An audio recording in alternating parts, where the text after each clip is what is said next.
Tapos hindi niya ako nahabol. Tapos nung nahabol niya ako, hinambalos ko siya. Tapos ayun, nahilo. Inuumpisahan na ni Armana ang pagpapalaganap ng kanyang kasamaan. Asahan niyo na mas darami pa ang kakaibang nilalang na nagbabalik dito sa Pulang Lupa.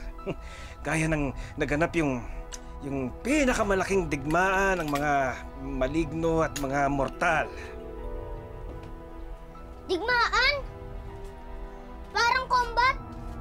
Kailan nangyari yun? Libo-libong taon na ang nakalilipas dito mismo sa Pulang Lupa. Kaya kayo binigyan ng kapangyarihan para maiwasang mangyari muli yun. Eh, ang labo pa rin eh. Paano namin magagawa yun? Eh, hindi naman namin nagagamit ng tama yung mga agimat namin.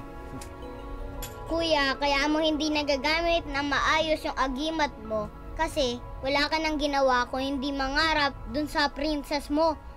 Your love, siyempre. Walang masama sa paggamit ng puso. Dahil yan ang magiging daan para magamit nyo ng maayos at tama ang kapangyarihang taglay ng inyong mga agimat.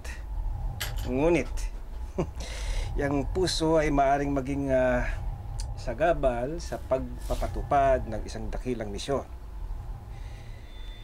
Para sa'yo, Daniel, sa oras na mangyari yon, kakailanganin mong pumili.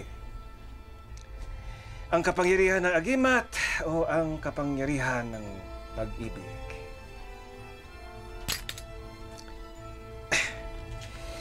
Marami pang malalaking bagay ang naghihintay para sa inyo. Pero para sa ngayon,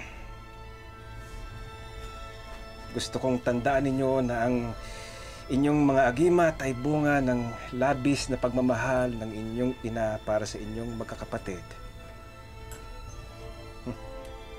Mamayang gabi, tawagin niyo siya muli sa inyong mga panaginip. Damhin ninyo muli ang kanyang pagmamahal.